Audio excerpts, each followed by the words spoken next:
40 गांव।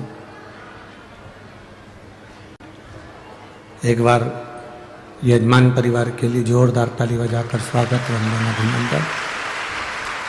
जिन्होंने इस पवित्र शिव महापुराण की कथा को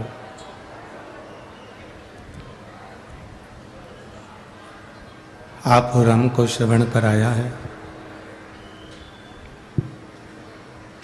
मानव का जीवन, मनुष्य का शरीर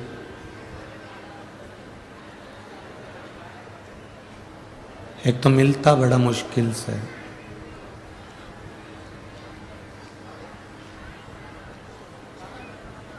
और मान लो यदि मिल भी गया, प्राप्त हो भी गया,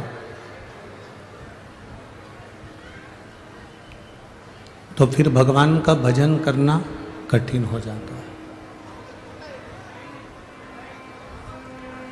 भगवान की भक्ति करना कठिन हो जाता है। आप यदि मनुष्य का शरीर प्राप्त करने के बाद भी अगर भगवान की कथा सुन रहे हो,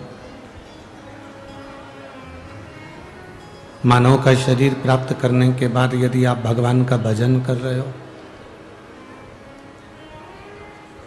कथा श्रवण कर रहे हो, तो ये भाई तो आ जाओ,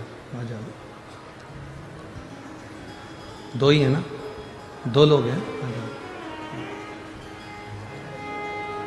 मानव का शरीर प्राप्त कर यदि आप कथा श्रवण कर रहे हैं, भगवान की अविरल भक्ति को प्राप्त कर रहे हैं, तो ये मानकर चलें कि मेरे शिवजी ने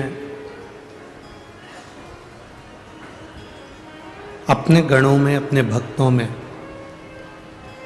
आपको गिनकर रखा है, और आप शिव के हैं और शिव आपका है।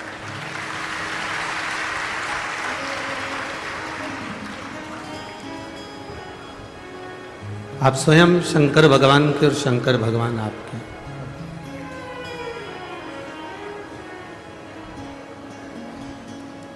शरीर मिल गया मनुष्य का, मानव का, और वो शरीर मिलने के बाद भी अगर हम भगवान की भक्ति में नहीं डूब पाए, भगवान के भजन में नहीं डूब पाए, तो हमारा जीवन फिर व्यर्थ है, बेकार। जो राम का नहीं वो किसी काम का नहीं। जो भगवान की अविरल भक्ति को धारण नहीं कर पाया, मानव का शरीर प्राप्त करने के बाद भी भगवान के भजन को अपनी जिंदगी में नहीं उतार पाया,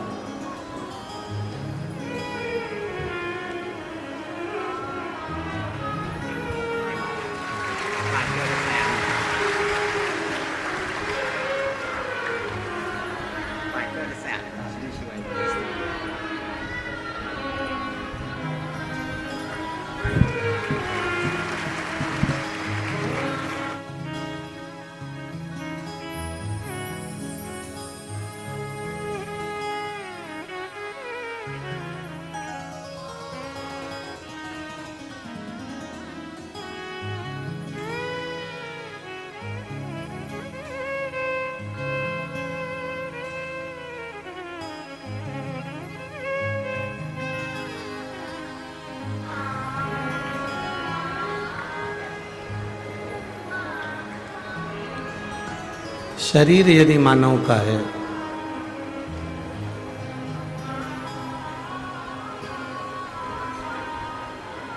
और मानव का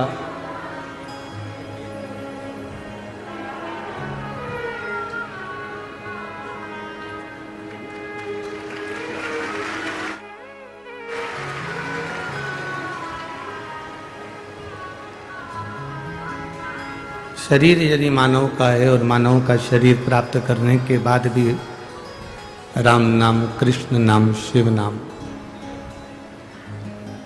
हम नहीं ले पाए, तो हमारा जीवन व्यर्थ है।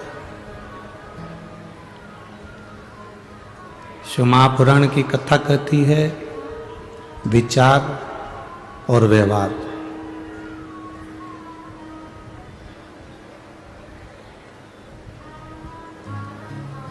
ये अच्छा रखिए, विचार और व्यवहार। अपने भीतर जितने विचार उत्पन्न होते हैं, अपने भीतर जितने विचार आते हैं, अगर ये विचार आपके अच्छे हैं तो आपको परमात्मा से कोई दूर नहीं कर सकता, आप परमात्मा के करीब में पहुंच ही जाएंगे। और यदि आपका व्यवहार अच्छा, आप अगर अच्छे व्यवहार कर रहे हैं, अच्छा व्यवहार है यदि आपका, तो आपको मंजिल तक पहुंचने से कोई नहीं रोक सकता। आप मंजिल तक पहुंचोगे जरूर और अपनी मंजिल प्राप्त जरूर करोगे।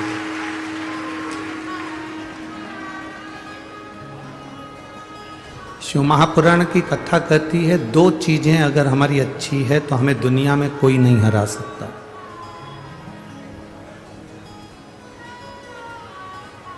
दो चीजें अगर हमारी श्रेष्ठ है तो हमें दुनिया में कोई नीचा नहीं दिखा सकता।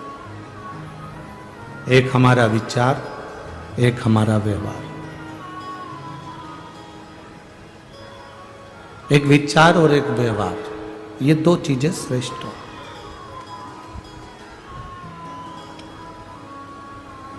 अपने विचार को कभी गलत मत होने दो और अपने व्यवहार को कभी गलत मत होने दो। घर में बैठे रहते हैं, परिवार में बैठे रहते हैं तो गलत चीजें सोचने में आती रहती है। क्यों सोचना? हम गलत क्यों सोचें? अगर हमें सोचना है तो हम अच्छा क्यों नहीं सोचें? हमारे भीतर का जो विचार आएगा वो हमारे सामने प्रकट होगा। हम किसी व्यक्ति के लिए, आप 7 ताले में बंद हो जाओ, कमरे में बंद हो जाओ, किसी कमरे के अंदर बंद होकर किसी के लिए गलत सोचना चालू कर दो, वो खुद अपने आप आपके लिए गलत सोचना प्रारंभ कर दे। आप अगर किसी के लिए गलत सोच रहे हो तो वो व्यक्ति आपके लिए गलत सोचेगा, ये पक्का है। आप किसी के लिए अच्छा सोचोगे तो वो अच्छा सोचेगा, ये निश्चित है। हमारे शरीर में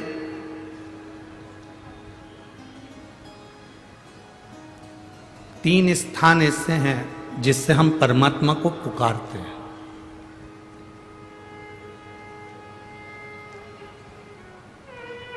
पहला स्थान हमारी नाभि। जब हम बोलते हैं तो हमारी नाभि खिंचाती है। एक बार बोल कर देखो, हर हर महादेव। आप जितना तेज भगवान को पुकारोगे आपकी नाभि उतनी तेज खिंचाएगी। आपकी जो डूठी है, नाभि है, टुंडी है, उतनी तेज खिंचाएगी। अब यहाँ नाभि को क्या कहते हैं हमें नहीं मालूम, पर पेट पर जो नाभि होती है, डूठी होती है, वो खिंचाएगी।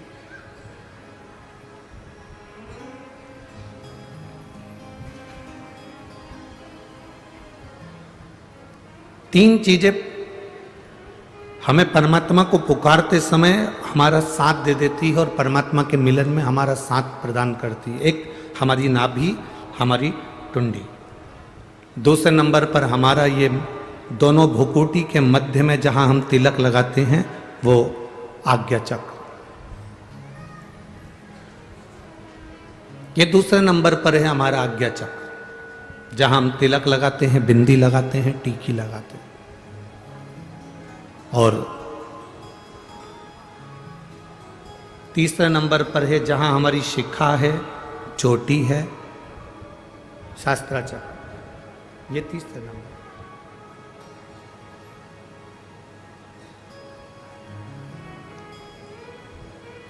जिस समय जो व्यक्ति ज्यादा बीमार पड़ जाता है, बहुत बीमारियों से ग्रसित हो जाता है, बहुत मात्रा में उसको अगर बीमारी ने घेर लिया, तो शंकर जी पे चढ़े हुए जल का 3 जगह पर अगर वो स्पर्श कर लेता है तो उस व्यक्ति को 15 दिन के अंदर दवाइयां काम करने लगती हैं और वो आराम लगना प्रारंभ हो ही जाता है। कितना भी बीमार व्यक्ति, डॉक्टर कह रहा है इसका अगर 8 दिन के अंदर फीवर नहीं उतरा, 8 दिन के अंदर इसको आराम नहीं लगा तो फिर इसको भर्ती करना पड़ेगा। 10 दिन के अंदर इसको आराम नहीं लगा तो फिर इसको हॉस्पिटल भेजना पड़ेगा। 15 दिन के अंदर अगर इसको आराम नहीं लगा तो हमको यह करना पड़ेगा। 3 जगह पर शिव जी के चढ़े हुए जल का स्पर्श कराओ। शंकर जी पे चढ़े हुए जल को लेकर आओ कटोरी में, लोटे में, उसका स्पर्श हमारी नाभि पर हो, उसका स्पर्श हमारे जहां हम तिलक लगाते हैं उस जगह पर 3 उंगली से उसका स्पर्श, ब्रह्मा विष्णु महेश हमारे आज्ञा चक्र पर उसका स्पर्श हो और उसी जल का स्पर्श हमारे मस्तक पर हो। आप 4 से 5 दिन लगातार भगवान शंकर पे चढ़े हुए जल का स्पर्श 3 जगह पर करते रहेंगे तो व्यक्ति कितनी भी बीमारी से घिरा हो उसको 15 दिन के अंदर उठकर खड़े होना ही पड़ता है।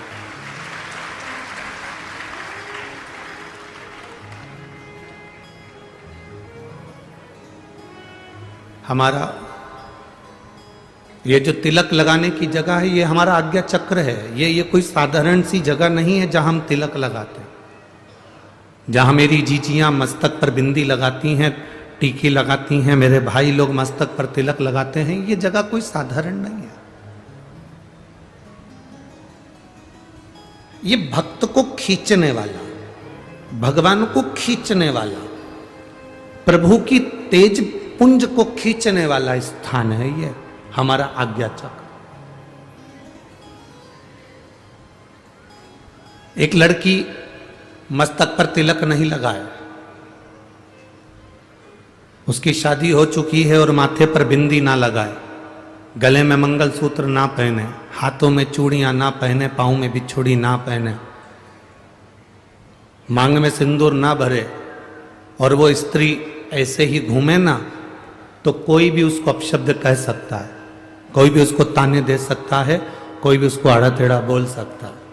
पर अगर वो स्त्री के मस्तक पर बिंदी है, मांग में सिंदूर भरा है, गले में मंगलसूत्र, पाँव में बिछुड़ी, हाथ में चूड़ा है, किसी में इतनी सामर्थ्यता नहीं कि उस पर उंगली उठा दे, क्योंकि उसकी बिंदी में, उसके आज्ञा चक्र में उतना बल होता है, उसके आज्ञा चक्र में इतना बल है, उसके मस्तक पर इतना बल है। चलो और सरल भाषा में समझ लो, तुम ट्रेन में सफर कर रहे हो, आप सबसे निवेदन करेंगे आप ट्रेन में सफर करो और सफर करते करते आपके सिर पर तिलक नहीं लगाओ, कोई कुंकू हल्दी कुछ भी तुम्हारे मस्तक पर तिलक नहीं लगाए और तुम ट्रेन में जाकर बहुत भीड़ हो रही है और वहां जाकर तुम खड़े हो जाओ, जाने की तैयारी करो, कोई तुमको जगह नहीं देगा। पर यदि तुम्हारे मस्तक पर तिलक लगाए, तुम जो लगाना चाहो, बिंदी लगाओ, नारायण तिलक लगाओ, तुम जिस पंथ के उस पंथ का तिलक लगाओ, चाहे तो त्रिपुंड खींच लो, चाहे तिलक कर लो, और तिलक लगाकर आप ट्रेन में चढ़े तो कोई ना कोई ऐसा बंदा मिल ही जाएगा जो आपको सीट दे देगा या आपको बुलाकर अपने पास में बिठा देगा। ये आज्ञा चक्र है हमारा। जब हम भगवान देवादिदेव महादेव को, हम तो माताओं से भी कहते हैं, हम पुरुषों से भी कहते हैं, हम बच्चों से भी कहते हैं, हम सबको एक निवेदन हमेशा करते हैं, आज फिर कह रहे हैं। 40 गांव की पवित्र भूमि से हम तो इतना कहना चाहेंगे कि आप अगर शंकर जी के मंदिर में जाते हो, जल लेकर आते हो, आचमन करते हो, तो वहां से जब आओ तब उस भगवान शंकर के चरणों के उस जल को अपनी नाभि स्थल पर, अपने मस्तक पर और अपने सिर के ऊपर उस जल का स्पर्श जरूर करें, उसका फल मिलेगा।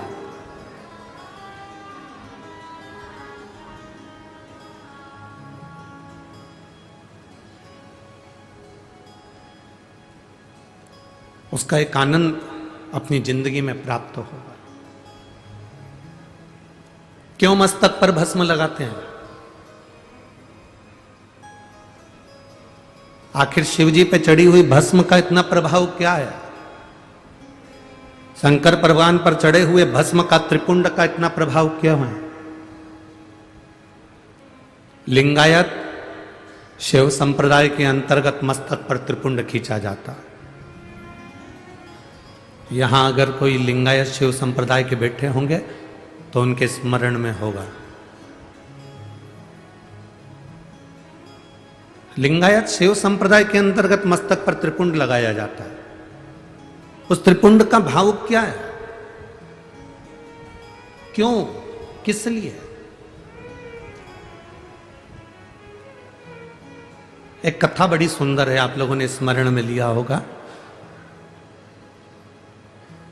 दुर्वासा बाबा का जब प्रागट्य हुआ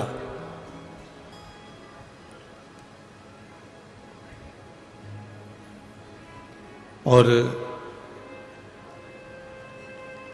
दुर्वासा ऋषि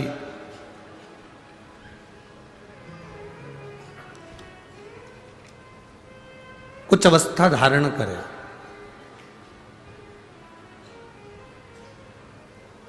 और दुर्वासा ऋषि थोड़ी सी अवस्था धारण करने के बाद वो तप साधना में लीन होने लगे।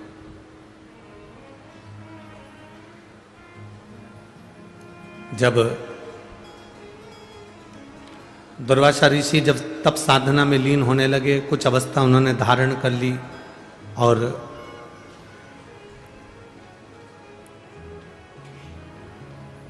दुर्वासा जी जब एक अवस्था धारण कर कर तप साधना में लीन होते हैं, एक बार उनके मन में आया कि मैंने बैकुंठ बहुत देखा, मैंने ब्रह्मलोक बहुत देखा, मैंने इंद्रलोक बहुत देखा, मृत्युलोक का भी मैं बहुत भ्रमण करा हूं। दुर्वासा जी के मन में एक भाव जागृत हो गया कि मैंने सारे लोक देखे हैं, केवल एक लोक देखना रह गया है, वो है नरक लोक।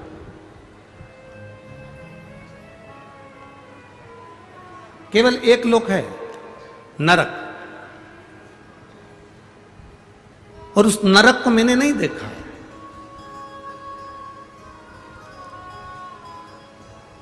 मेरी जीजियों, मेरे जीजाओं, मेरी बेटियों, बेटाओं, मेरी माताओं, मेरे भाई, संत साधु गुरुजन सब इस कथा में बैठे हैं और माननीय श्री उन्मेष जी पाटिल जी सांसद महोदय इस कथा को करवा रहे हैं। बड़े ध्यान से सुनना इस कथा कि एक मस्तक पर त्रिपुंड लगा हुआ, भस्म लगा हुआ, शंकर जी के चढ़े हुए जल का मात्र मस्तक पर त्रिपुंड धारण कर लेना, शंकर जी पे चढ़े हुए जल को मात्र अपने शरीर पर छींट लेना, शंकर जी पे चढ़े हुए जरा से निर्माल्य को अपने शरीर से छुआ लेना, शंकर जी पे चढ़े हुए भस्म को अपने सिर पर, मस्तिष्क पर धारण कर लेना, और उस निर्माल्य की क्या पूंजी है, उस निर्माल्य का फल है।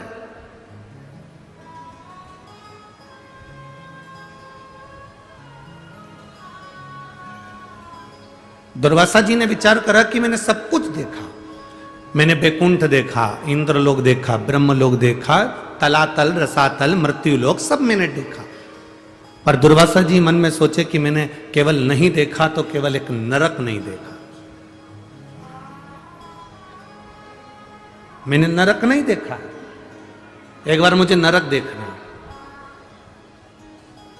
और दुर्वासा जी शिव जी का पूजन करे, त्रिपुंड धारण करे, और त्रिपुंड धारण कर कर उन्हें भस्म का त्रिपुंड लगाकर और दुर्वासा जी नरक में चले गए।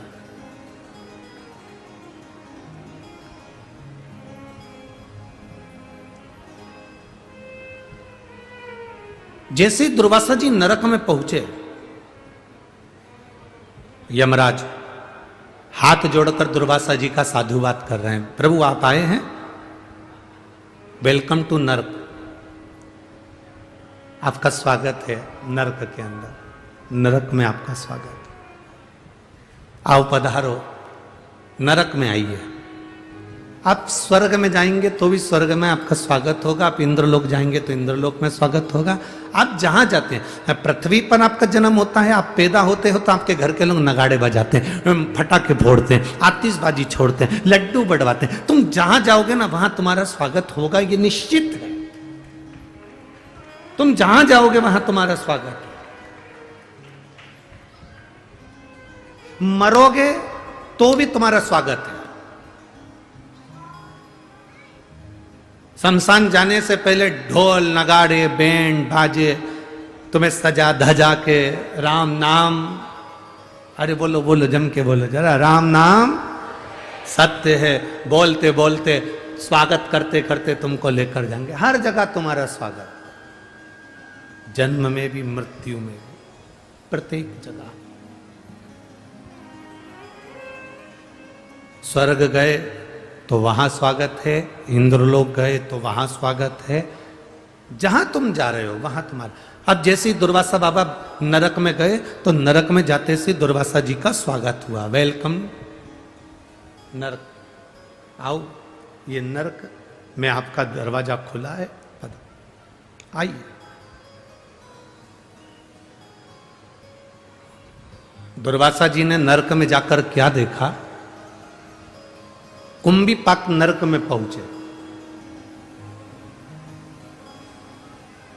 और उस कुंभीपाक नरक में दुर्वासा जी, एक कुंड बना हुआ था जिस कुंड में पापियों को पटका जाता था। उस कुंड में पापियों को गिराया जाता था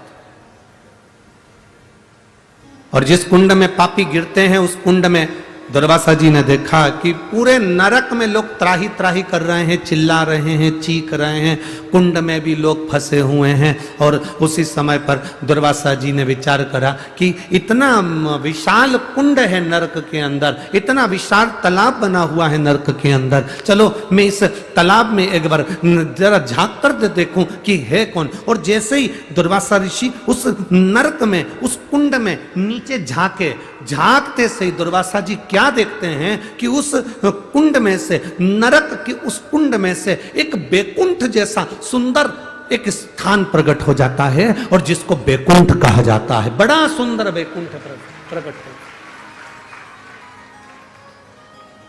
अब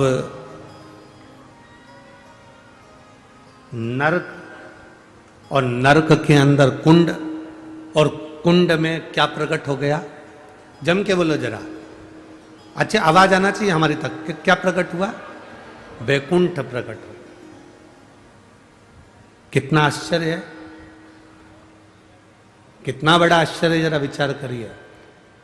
नरक, नरक में भी सबसे कठोर नरक कुंभीपाक नरक, और कुंभीपाक नरक में जो कुंड बना है उस कुंड में क्या प्रकट हो गया? बैकुंठ। उसमें बैकुंठ प्रकट हो। दुर्वासा जी के मन में खलबली मच गई, नरक के अंदर बैकुंठ कैसे आ सकता? ये नरक के अंदर ये बैकुंठ कैसे प्रकट हो सकता है? खलबली मच गई। जैसे ही खलबली मची, सामने थोड़ी दूर पर यमराज आए। यमराज ने आकर हाथ जोड़े दुर्वासा जी के, प्रभु क्या बात है, आज आपका चेहरा बड़ा उदास दिख रहा है, क्या हुआ क्या है? दुर्वासा जी बोलते हैं, मेरे को समझ में नहीं आ रहा है कि मैं नरक घूमने के लिए आया था, नरक में भी कुंभीपाक नरक घूमने आया था। कुंभीपाक नरक में कुंड है, उस कुंड में मैंने दर्शन करा, उस कुंड में मैंने जैसे ही झांका, झांकते से ही मैंने जीवों को चिल्लाते हुए सुना था, उसमें जैसे ही झांका, झांकते से उसमें बैकुंठ प्रकट हो गया। समझ में नहीं आता ये बैकुंठ कहां से आया। यमराज हाथ जोड़कर बोले, प्रभु दुर्वासा जी कुछ नहीं, बैकुंठ कहां से प्रकट हुआ है मैं आपको बताता हूं। आप शंकर जी की पूजन कर कर अपने सिर पर भस्म धारण कर कर आए थे। जब आप कुंड में झांक रहे थे, आपके मस्तक की भस्म उसमें गिर गई थी और उससे बैकुंठ प्रकट हो गया। केवल मस्तक की भस्म, जब आप झांक रहे थे, झांकते समय मस्तक की भस्म उसमें गिर गई थी और वो भस्म गिरने से बैकुंठ प्रकट हो गया। कहां प्रकट हुआ? जम के बोलो जरा। नरक में। नरक में भी कुंभीपाक नरक में, और कुंभीपाक नरक में भी ऐसे कुंड में जिसमें जीवों को तड़पाया जाता था, पटका जाता था, उस कुंड में बैकुंठ प्रकट हो जाता है। शिव महापुराण की कथा कहती है, जब शंकर जी के चढ़ी हुई भस्म सिर पर लगाकर हम जाते हैं और वो भस्म जहां पर भी जाकर थोड़ी सी भी गिरती है तो हम जैसे पापियों का उद्धार करने के लिए वैकुंठ को प्रकट कर देती है, वैकुंठ को प्रकट कर।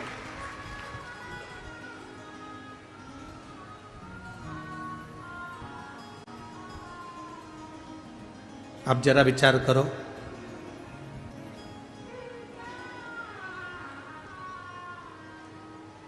कल कोई कह रहा था, गुरुजी, अरे गुरुजी, आप कहते हो कि जहां शिव पुराण होती है वहां की मिट्टी भी चंदन हो जाती, क्यों नहीं? क्यों नहीं हो सकती?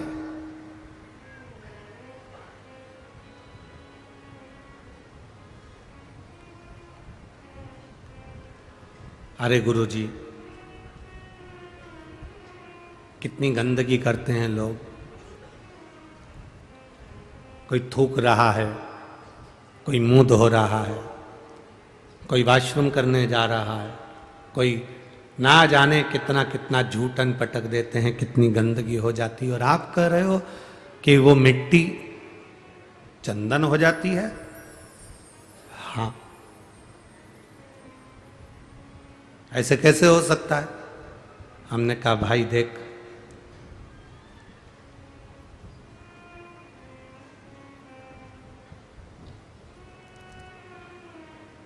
पैसा जो होता है ना, उस पैसे को चाहे तुम मुर्दे के ऊपर पटक दो, चाहे गंगा के जल में पटक दो, पैसे की कीमत कम होती है क्या? अरे बोलो तो जम के, नहीं होती। उसी तरह मिट्टी मिट्टी है। जिस जगह पर भजन होता है, तप होता है, साधना होती है, मंत्र का उच्चारण होता है, श्री शिवाय नमस्तुभ्यम बोला जाता है, पंचाक्षर मंत्र, नमः शिवाय बोला जाता है, षडाक्षर मंत्र, ओम नमः शिवाय बोला जाता है, उस स्थान की मिट्टी अपने आप में वो पवित्र बन जाती है, चाहे वो कैसी भी हो, उसकी पवित्रता प्रबल हो,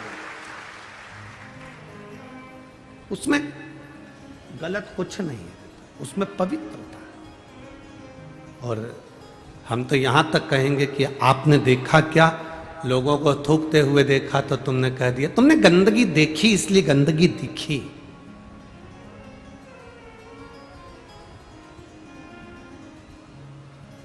सीहोर भी लोग आते हैं ना, कुबेरेश्वर धाम पर लोग आते हैं, आप लोगों में से भी कई लोग आए होंगे।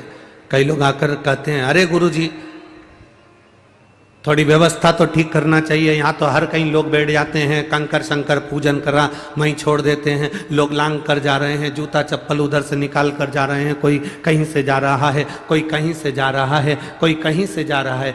जरा विचार करिए, जो पूजन कर रहा है वो कंकर में भी शंकर का दर्शन कर कर पूजन कर रहा है, और उसके दर्शन में भी अगर तू खोट निकाल रहा है तो तेरा आना ही व्यर्थ, तेरा कुबेरेश्वर धाम आना ही व्यर्थ है। क्योंकि इस कुबेरेश्वर धाम की तो संपूर्ण भूमि कंकर शंकर की। आप बैठे, भजन करा, तप करा, साधना करी, श्री शिवाय नमस्तुभ्यम जपा, आपने पूजन करी, पूजन कर कर वो कंकर को वापिस आप एक स्थान पर डाल दिया, या पूजन करने के बाद वो कंकर आप अपने साथ लिया, वो आपके ऊपर निर्भर कर। मानो तो मैं गंगा मां हूं और ना मानो तो बहता, ये आपका भरोसा आपके ऊपर निर्भर करता है। एक पत्र है, देखिए,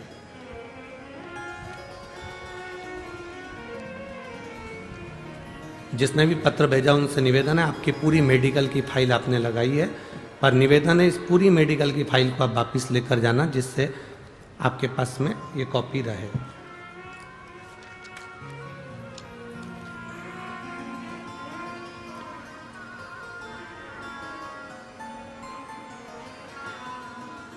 मेरा नाम मनीषा गुणवंत राव सोनबड़े, मुकाम पोस्ट कर मूड। ठीक है बोला कि गड़बड़ बोला? ठीक है ना? हाँ, तुम लोग समझ जाओ बस है, बाकी के तो जाने दो उसको। मुकाम पोस्ट कर मूड, तहसील 40 गांव, जिला जलगांव, मोबाइल नंबर ये कहीं बैठी हैं का? देख गई? हाँ, ऐसे हाथ हिला दो, ठीक है। जिला जलगांव में 40 गांव तहसील की रहने वाली हूँ। मेरे पति की अचानक पेट में दर्द होने लगा। हम सभी परिवार वाले 40 गांव के सुमन हॉस्पिटल के डॉक्टर साहब के पास में दिखाए। फिर डॉक्टर साहब ने बताया कि इनकी किडनी में पत्थरी है। डॉक्टर ने ऑपरेशन की सलाह दे दी क्योंकि शुगर की बीमारी के कारण मेरे पति की किडनी कमजोर थी। डॉक्टर ने कहा आपका मन पड़े आप जिस हॉस्पिटल में ले जाकर ऑपरेशन करा सकते हो और इनको ले जा सकते हो। फिर हमने ऑपरेशन करवाया परंतु ऑपरेशन करने के बाद उनकी किडनी ने काम करना बंद कर दिया और उनको वेंटिलेटर पर डाल दिया गया। वेंटिलेटर पर डालने के बाद में उनका शरीर काम नहीं कर रहा था। हम बाबा के भरोसे पर भगवान को जल चढ़ाना प्रारंभ कर दिया। गुरुदेव जल चढ़ाना प्रारंभ करा। थोड़ा सा जल उनके होठों पर लगा देते, एक बेलपत्री उनको दे देते, बस बाबा की कृपा से उनकी आंख तो खुली और उन्होंने शरीर ने काम करना प्रारंभ करा। पर दवाइयां काम नहीं कर रही थी। गुरुदेव जब दवाइयां काम नहीं कर रही थी तो धीरे धीरे शरीर ने काम करना प्रारंभ करा। फिर उनको डायलिसिस पर रखा गया, डायलिसिस करवाया गया। 1 महीने में 2-2, 3-3 डायलिसिस होने लगे। दोनों बच्चे और मैं खुद भटक कर थक गए पर उनका ठीक नहीं हो पाया। गुरुदेव एक बार जब हम डायलिसिस कराने के लिए गए तो उनको वापस वेंटिलेटर पर डाला और डॉक्टर ने थोड़ी देर के बाद में कहा कि आपके घर के बच्चों को बुला लीजिए क्योंकि इनका शरीर अब काम नहीं कर रहा है, हृदय पूर्ण तरह से बंद हो चुका है और शरीर ने काम करना बंद कर दिया। जिसकी रिपोर्ट मैंने लगाई है उस रिपोर्ट के अंतर्गत मेरे पति का शरीर काम नहीं कर रहा था, हार्ट बंद हो चुका था, हृदय धड़कना बंद हो चुका था, नाड़ियां चलना बंद हो चुकी थी और उनका शरीर पूरा लाश की तरह हो गया था। बच्चों को बुलाया, बच्चे से डॉक्टरों ने बात करी और बात करने के बाद में हम डॉक्टर साहब से कहते रहे कि एक बार तो और मौका दो, आप देखो तो सही अगर इनकी श्वास वापिस आ जाए, आप प्रयास तो करो। उसी बीच में मैं मेरे बेटे को लेकर शिव जी के मंदिर में पहुंची और वहां पहुंचकर हम डायलिसिस भी चल रहा था। बाबा की कृपा से वो डायलिसिस भी बंद हुआ और मैं बाबा को यहाँ 40 गांव प्रणाम करने के लिए आई हूँ। बाबा एक ही निवेदन है, आपकी एक बेलपत्र व्यासपीठ से मुझे मिले। जी बहुत दूर हो आप, फिर भी मैं कार्यकर्ता को, उनके परिवार के आप ही हैं, आ जाओ आ जाओ आ जाओ। आप खुद ही हो क्या जिनका पत्र है? ठीक है, आओ आओ, पदर। अब मेरे पति ठीक हैं गुरुदेव, डायलिसिस भी बंद सा है और मैं बाबा को यहाँ नमन करने के लिए आई हूँ जिन्होंने मेरा सुहाग वापिस दिया और मेरे पति को अच्छा किया। मैं बाबा को प्रणाम करने आई हूँ। शिव तत्व है वो कर शंभो। बैठिए जी बैठो। तेरी कृपा बिना ना हिले एक भी अणु, लेते श्वास तेरी कृपा से तनु। हे गंगाधार मुक्ति द्वार ओंकार तू, बोले ओंकार तू। आयो शरण तिहार शंभु तार तार। बखान क्या करूं मैं राखूं तेरे पास।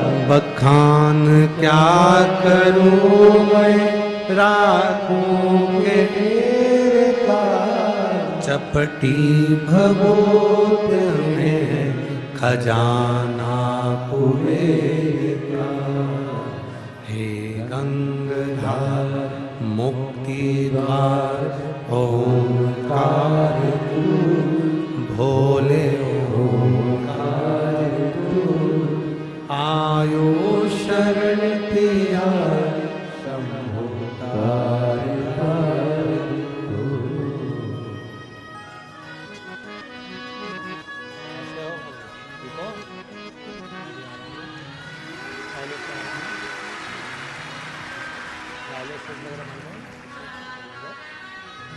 डायलिसिस पूरा बंद हो गया। अरे रो नहीं, खुश हो तो बाबा ने अच्छा करा ना, अब रोते नहीं है, अच्छा खुश खुश रहना चाहिए। डायलिसिस बंद हो गया ना, बस ठीक।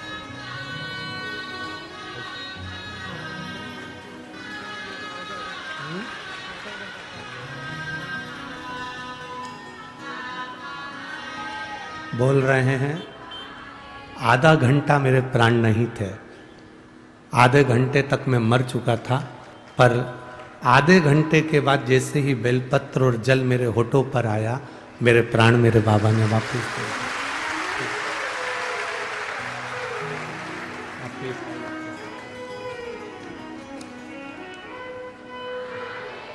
स्वस्थ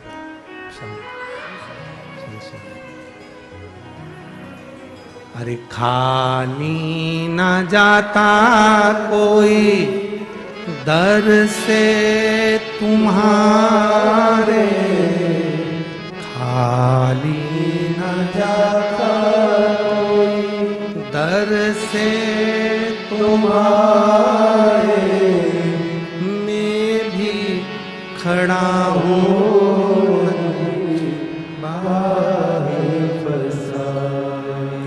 अपने हृदय से लगा लो, गिरा जा रहा उठा लो, भोले अपने दर से अब तो न टालो, गिरा जा रहा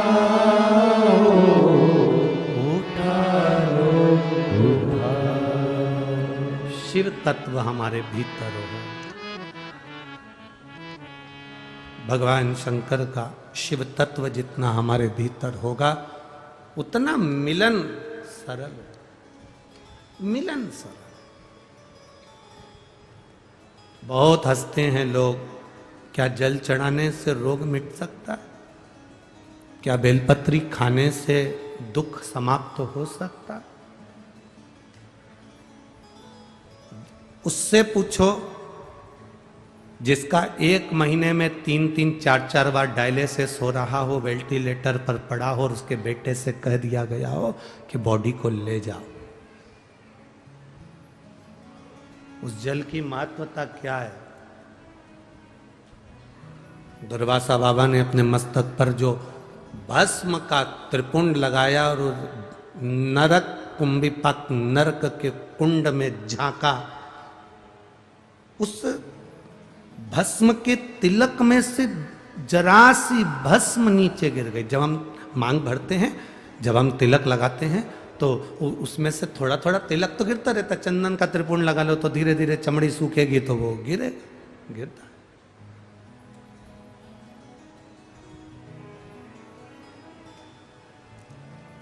कितना महत्व वो कुंभिपाक नरक में भी बैकुंठ प्रकट कर देता है। बैकुंठ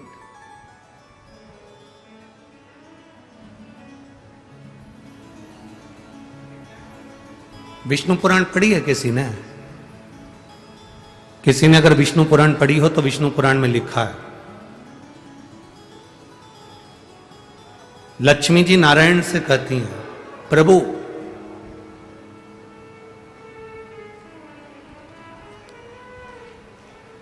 संसार में इतने सारे साधु सन्यासी तपस्वी साधक उपासक भजन करने वाले तप करने वाले सब मरते हैं, प्राण छूटते हैं। सबके जो आया है मृत्यु लोक में उसको जाना है। विष्णु पुराण में लक्ष्मी जी नारायण से कह रही हैं, संसार में जन्मा हुआ प्रत्येक मनुष्य मरता है और उसके प्राण छूटते हैं।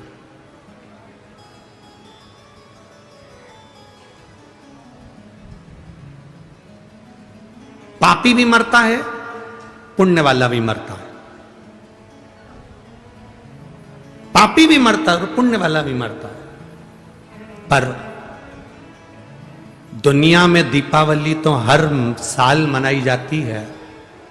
लक्ष्मी जी भगवान नारायण से पूछती हैं कि बैकुंठ में दीपावली कब मनाई जाती है? तो नारायण कहते हैं जब कोई शंकर का भक्त शिव की आराधना करते करते जल चढ़ाने के बाद मेरे पास पहुंचता है तब वैकुंठ में दिवाली बनती है। उसका कारण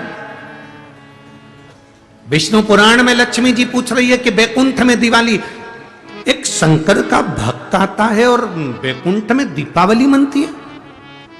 आपका भक्त आता है तो क्या दिवाली नहीं मनती? भगवान कहते हैं नहीं।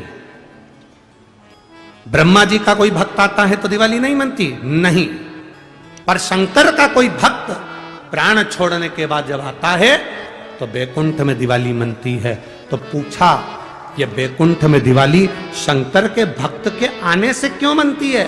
तो भगवान नारायण कहते हैं शिव का भक्त जब हमारे पास में आता है उसके शरीर की तरंगों में, उसके शरीर, उसकी आत्मा के रोमावली में, उसके जीव के भीतर उसने इतना शंकर का जल चढ़ाया होता है, इतना शंकर का त्रिपुंड लगाया होता है, शंकर के जल को अपने मस्तक पर चढ़ाया होता है, आज्ञा चक्र पर लगाया होता है, शंकर के जल को उसने पिया हुआ होता है, शंकर के जल को चढ़ा चढ़ाकर उसकी एक एक हृदय की रोमावली में, उसके हृदय के अंदर शिव ऐसा समा जाता है कि वो जीव जब वैकुंठ में आता है तो 33 कोटि देवी देवता उस जीव की आत्मा की तरंग से वैकुंठ का फल प्राप्त कर लेते हैं। इतना आनंद की अनुभूति शिव के भक्त से होती है।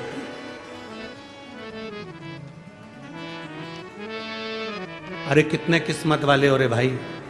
40 गांव वालों, तुम्हारे यहां का सांसद महोदय माननीय श्री उन्मेष जी पाटिल जी और उनकी धर्मपत्नी श्रीमती संपदा जी उन्मेष जी पाटिल, मैं धन्यवाद दूंगा। जैसा राजा वैसी प्रजा, मुझे धन्यवाद दूंगा आप। जैसा राजा वैसी प्रजा। आज तक किसी सांसद तो जाने दो, विधायक ने भी कभी किसी नदी की परिक्रमा नहीं करी। और माननीय सांसद महोदय उन्मेष जी पाटिल जी ने आपके पास में जो तापी और गिरी नदी है उसकी 400 किलोमीटर की परिक्रमा पैदल करी। कारण उस नदी की परिक्रमा करने का कारण केवल एक था कि यह अनुभव करना था कि इसमें थोड़ा सा समय पानी रहता है, बाकी के समय इसमें जल क्यों नहीं रह पाता और इसमें पानी आना चाहिए, जिससे पूरी क्षेत्र का विकास और पूरे क्षेत्र का कल्याण। वो जल के लिए नदी को कैसे स्वच्छ रख सकते हैं, गांव नगर शहर को कैसे स्वच्छ रख सकते हैं, वो ज्ञात करने के लिए, ज्ञात करने।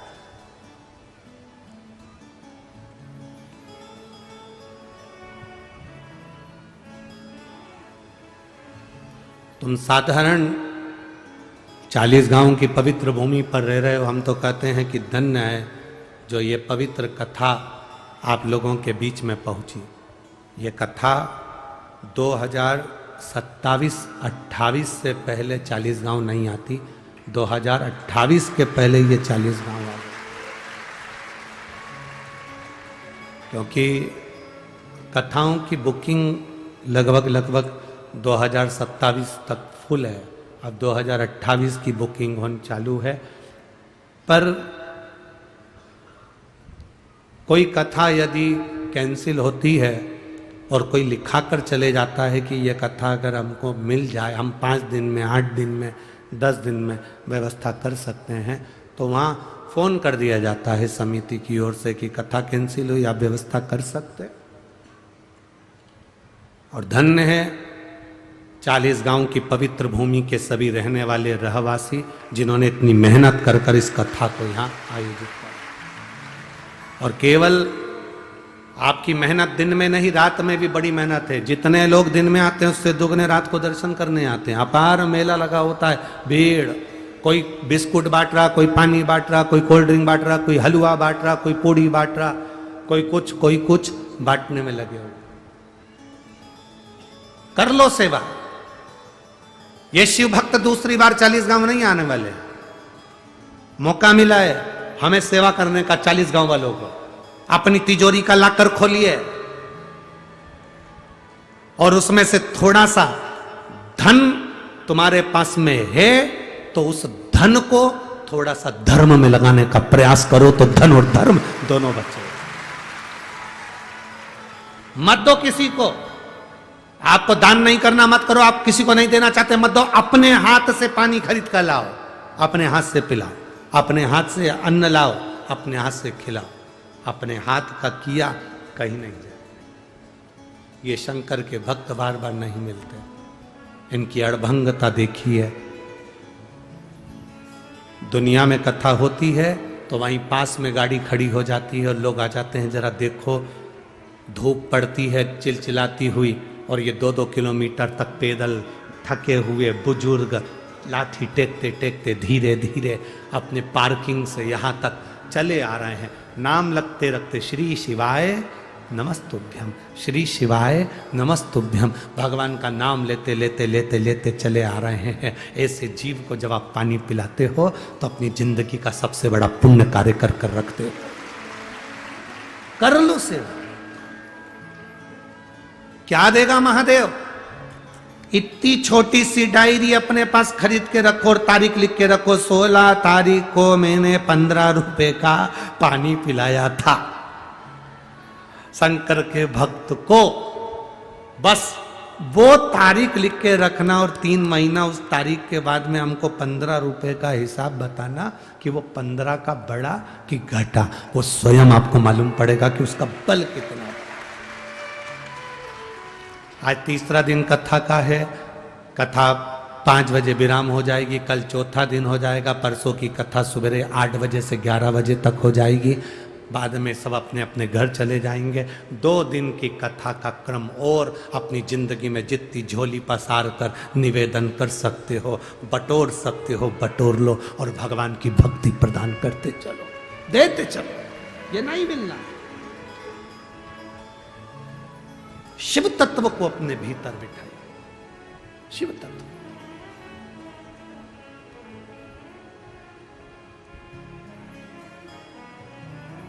आज कोई कह रहा था गुरुजी अवध में राम आ रहे हैं। हमने कहा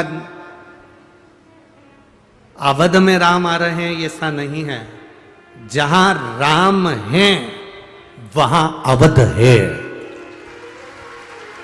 जहां अवध है वहां राम नहीं है, जहां राम है वहां अवध है। आप अपने अपने नगर में, शहर में, गांव में, खेड़े में 22 तारीख को दिए जलाओगे, झालर लगाओगे, मिठाइयाँ बनाओगे, पूजन करोगे, पाठ करोगे, आरती करोगे दोपहर के 12 बजे, तो समझ लेना कि राम अवध में नहीं, तुम्हारे गांव में राम आए हुए हैं, तुम्हारे नगर में राम। कितनी सुंदर 2 लाख दिए कलर कर कर, 2 लाख दिए कलर कर कर राम जी का सुंदर चित्र बनाया है 2 लाख दिए से। मैं आस्था चैनल वालों से भी कहूँगा कि उसका फोटो पूरे आस्था चैनल पर दिखाएं कि यहाँ 40 गांव के भक्तों ने कितनी मेहनत करी है। 2 लाख दिए कलर करा, कलर करने के बाद में राम जी का चित्र, राम मंदिर का चित्र, अयोध्या का चित्र 2 लाख दिए से निर्माण किया। उसको आस्था चैनल पर जरूर दिखाएं। 2 लाख दीप से।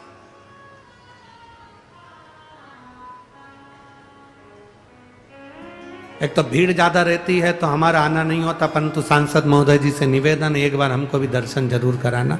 हम भी जाना चाहते हैं कि वो 2 लाख दीप का जो राम जी का चित्र बनाया है उसको हम भी दर्शन करें। हमारा भी मन है वहां आने का, पर हमारे चक्कर में वो दिया तुम ना बिगाड़ दो, जब चक्कर में हम नहीं आते हो। तो महाराज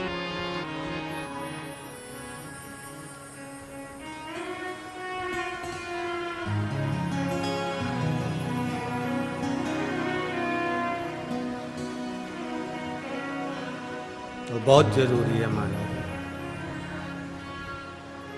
घर घर में अलख जगाना है, भारत में राम को लाना है। घर घर में अलग जगाता है, भारत में राम को लाना है, भारत में राम को लाना है, भारत में राम को लाना है, अपने घर में राम को लाना है, अपने घर में राम को लाना है, हर घर में दीप जलाना है, घर घर में राम को लाना है, घर में दीप जलाना है, सब गाइए, घर में राम को लाना है, घर घर में दीप जलाना है, घर घर में दीप जलाना है, घर घर में दीप जलाना है, घर घर में दीप जलाना है, घर घर में अलख जगाना है, अपने घर को राम लाना है, घर घर में अलग जगाना है, भारत में राम को लाना है।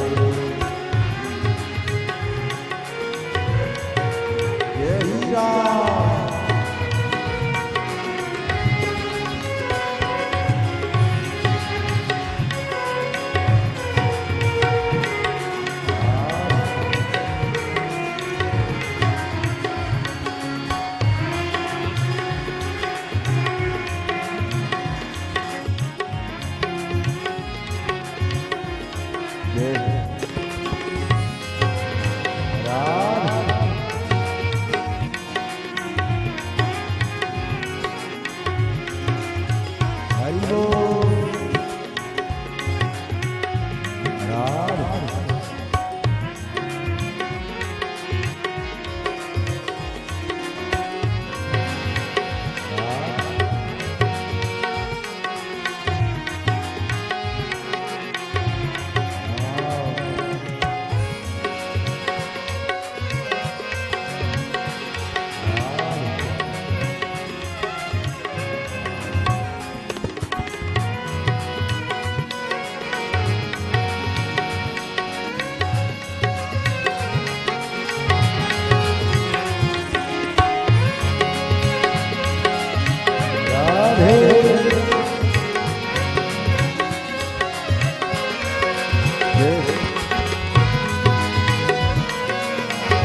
घर घर में उत्सव मनाना है, घर घर में उत्सव मनाना है, घर घर में उत्सव मनाना है, घर घर में उत्सव मनाना है, हर नगर को अवध बनाना है, हर घर को अवध बनाना है, हर नगर को अवध बनाना है, हर नगर को अवध बनाना है, घर घर में अलख जगाना है, भारत में राम को लाना है, घर घर में अलग जगाना है, भारत में राम को लाना है, हर घर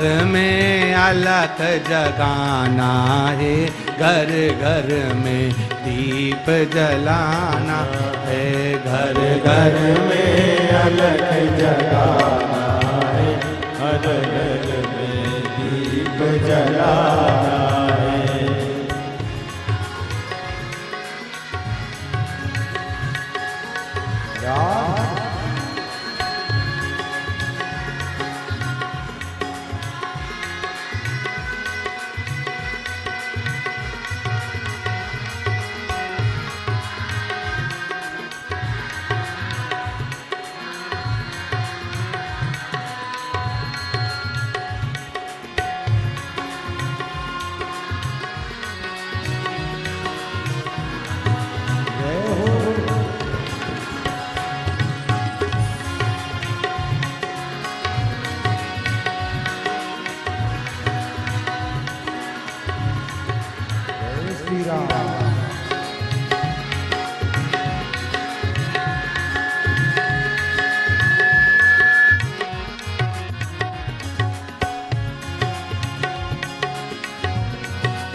हरि बोल।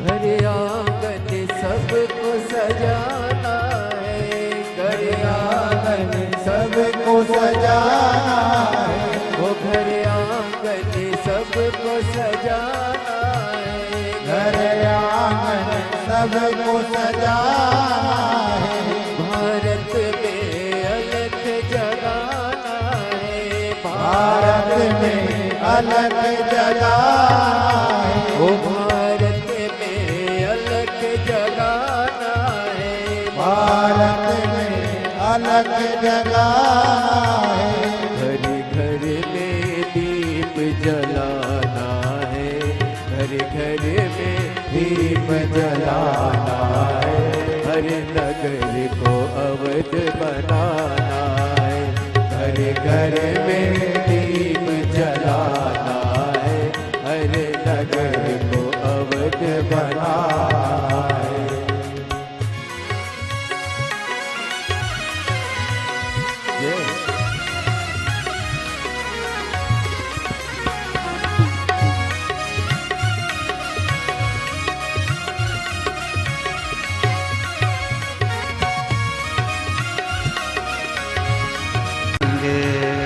मेरी झोपड़ी के भाग दोनों हाथों से राम आएंगे आएंगे राम आएंगे, राम आएंगे आएंगे राम आएंगे, ओ राम आएंगे आएंगे राम आएंगे, राम आएंगे आएंगे राम आएंगे।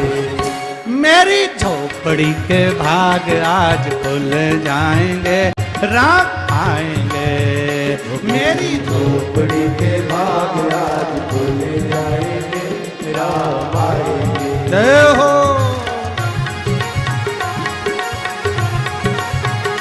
जय हो राधे।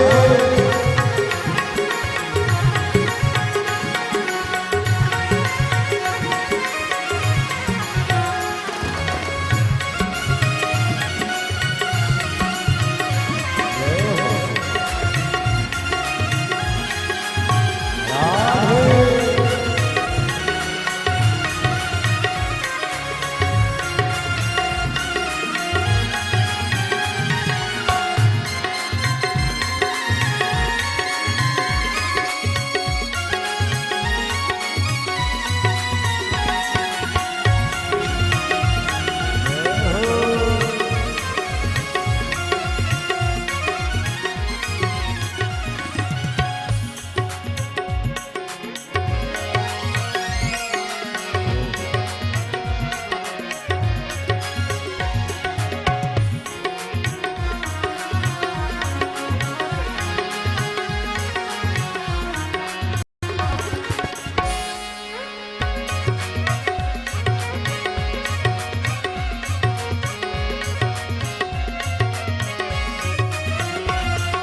सजाऊंगी। ओ राम आएंगे तो अंगना सजाऊंगी। हे राम आएंगे तो अंगना सजाऊंगी। हो राम आएंगे तो अंगना सजाऊंगी। दिया जला के दिवाली मैं मनाऊंगी। ओ दिया जला के दिवाली मैं मनाऊंगी। ओ मेरी जिंदगी के सारे दुख मिट जाए। दोनों हाथों से ओ मेरी जिंदगी के सारे दुख मिट जाएंगे। राम आएंगे, राम आएंगे आएंगे राम आएंगे। राम आएंगे आएंगे राम आएंगे। राम आएंगे आएंगे राम आएंगे। राम आएंगे आएंगे राम आएंगे। मेरी झोपड़ी के भाग आज खुल जाएंगे। राम आएंगे मेरी झोपड़ी के भाग आज खुल जाएंगे। राम आएंगे, घर में अलग जगाना है। मेरे राम को घर में लाना है। हर घर में अलग जगाना है। भारत में राम को लाए। घर घर में अलग जगाना है। मेरे राम को घर में लाना है। हर घर में अलग जगाना है। राम को घर में लाना। हार हार महादेव अपने स्थान पर बैठकर भगवान शिव जी से अपने मन की बात बड़े भाव के साथ दिल से बाबा से प्रार्थना करिए। दिल से निवेदन करिए। जहाँ जगह मिले वहाँ बैठकर बोलिएगा बाबा से। कार्यकर्ताओं को भी जहाँ जगह मिले वहाँ बैठकर भगवान शिव जी से अपने मन की बात भाव के साथ दिल से प्रार्थना करें। खड़े रहकर निवेदन ना करना। आज कथा का तीसरा दिवस है, तृतीय दिवस है। 2 दिन कथा की ओर बचे हैं, कल और परसों। भाव से अगर आप प्रार्थना करेंगे तो बाबा भाव से सुनेंगे। उच्च स्वर में आवाज आए आपकी, यहां तक भाव से दिल से बोलिए। श्री शिवाय नमस्तु। श्री शिवाय नमस्तु। श्री शिवाय नमस्तु। श्री शिवाय नमस्तु। श्री शिवाय नमस्तु। भोला सब दुख काटो। ओम भोला सब दुख काटो। शिव शंकर जपो तेरी माला। भोले बाबा जपो तेरी माला। भोला सब दुख काटो। ओ भोला सब दुख शमशान वासिया। ओ भोला सब दुख काटो।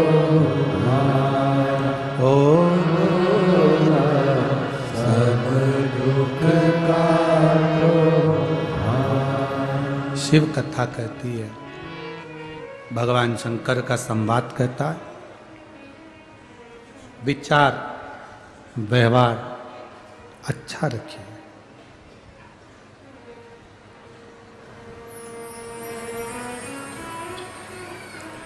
जितना अच्छा अपना विचार रखोगे, जितना अच्छा अपना व्यवहार रखोगे, उतना आपकी जिंदगी में अच्छा होता चलेगा।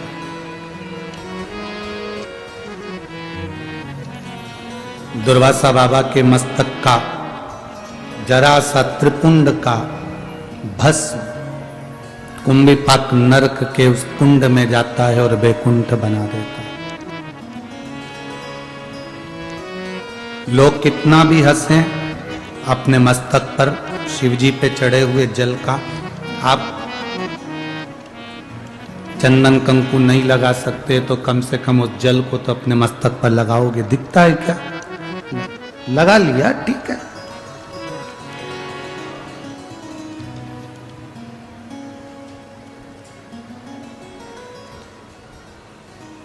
एक बड़ी सुंदर कथा आती है रामचरितमानस में। सुग्रीव जी के ससुर, कौन के ससुर? जम के बोलो जरा। सुग्रीव। क्या नाम था उनका?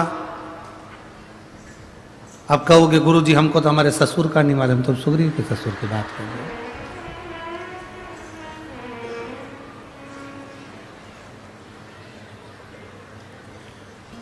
दुनिया बड़ी विचित्र है।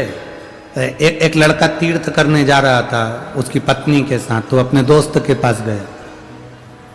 दोस्त से बोला मैं तीर्थ करने जा रहा हूं। बहुत अच्छी बात है, मेरा मन करता है कि मैं सिगरेट, गुटखा, पाउच सब छोड़ दूं। दोस्त और खुश हुआ, इससे बढ़कर और क्या खुशी होगी। छोड़ दे, पर समझ में नहीं आ रहा किसके पास छोड़ूं। मेरे सारे दोस्त बेकार हैं, अगर मैं उनके पास छोड़ के चले गया वही खा पी गए तो। दोस्त ने माथा ठोका, हम समझे थे कि तू जिंदगी भर के लिए छोड़ रहा है, तू तो दोस्त के पास छोड़ के जा रहा। हमें अपना स्मरण नहीं मालूम। बड़ी सुंदर कथा रामचरितमानस में आती है सुग्रीव के ससुर जी की। जो लंकापति रावण के यहां पर राजवेद का काम करते थे, जिनका नाम था सुषेण। कौन है वो? सुग्रीव के, बोलो बोलो जम के बोलो जरा, ससुर। सुग्रीव जी के ससुर जो लंकाधिपति रावण के यहां पर राजवेद का काम करते थे, जिसका नाम था सुषेण वेद। जो सुषेण वेद है,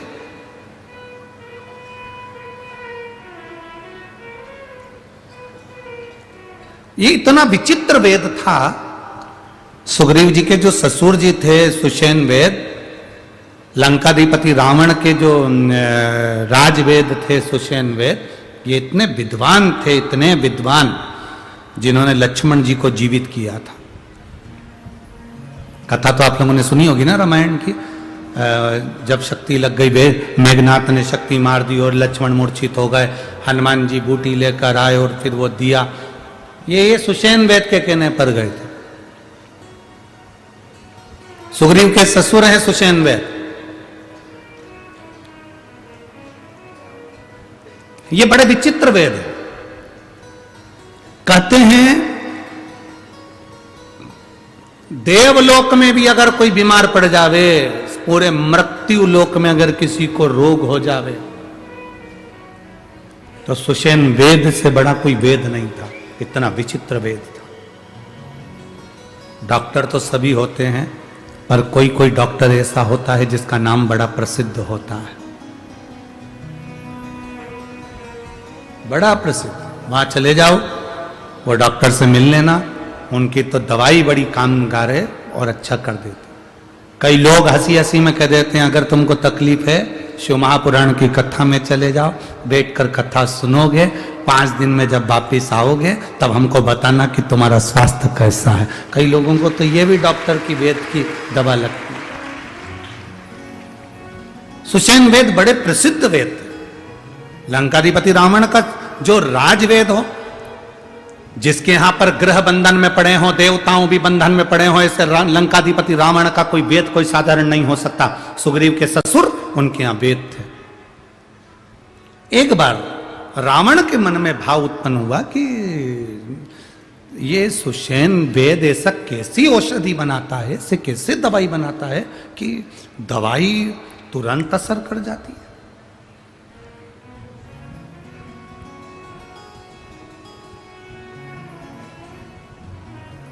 सुषेण वेद के पास में लंकाधिपति रावण गए, और सुषेण वेद के पास में जब लंकाधिपति रावण गए तो सुषेण वेद उस समय पर दवाई घोट रहा था।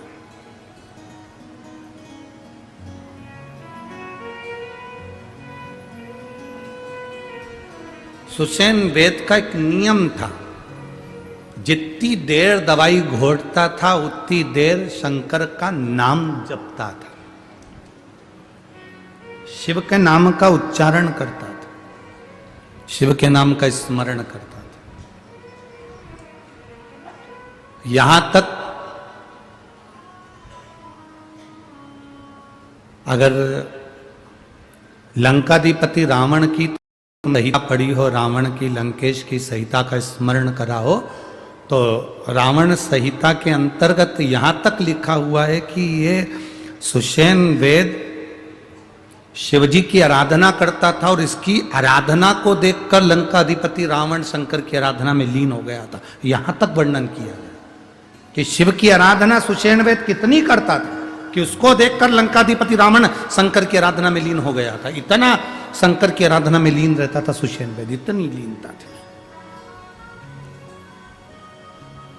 जब कोई अच्छा व्यक्ति भगवान की ओर बढ़ता है और उसको कोई दूसरा देखता है तो उसके मन में भी शंकर के प्रति भाव जागृत होता है। भाव, ये प्रेरणा है। अगर आज माननीय सांसद महोदय श्री उन्मेष जी पाटिल जी, उनकी धर्म पत्नी श्रीमती संपदा पाटिल जी अगर आज कथा में आए हैं, बैठे हैं, कथा का क्रम करवा रहे हैं, उनके साथ में उनके साथी लोग भी मिलकर कथा का क्रम करवा रहे हैं, तो ये अपने क्षेत्रवासियों को एक प्रेरणा है कि तुम कितनी भी उन्नति की सीढ़ी पर चढ़ जाना, कितने भी करोड़पति बन जाना, कितने भी वैभवपति बन जाना, कितने भी ऊंचे सिंहासन पर बैठ जाना, पर अपने सनातन धर्म को मत भूल जाना। ये प्रेरणा है। अपने सनातन धर्म को मत छोड़ो, अपने सनातन धर्म को मजबूत करने का प्रयास करो।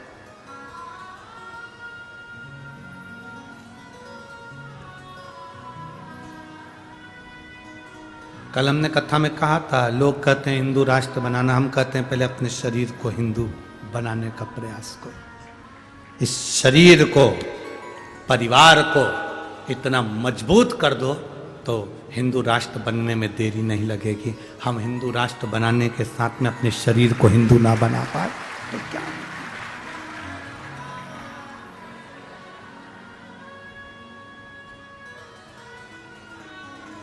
अभी हमने भजन लिया, उसमें कहा घर घर में अलख जगाना है, भारत में राम को लाना।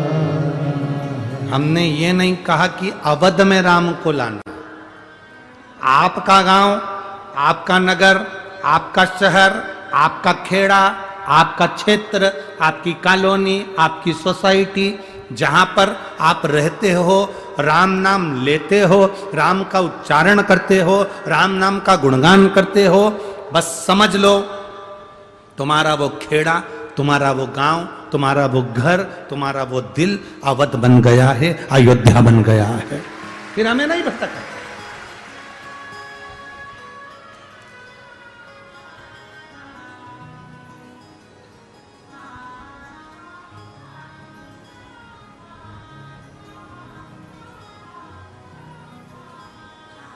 वो सोशल मीडिया पर लोग वह कितना कितना कमेंट्स कर रहे हैं कि ऐसा है वैसा है। जो लोग कहे सो कहे।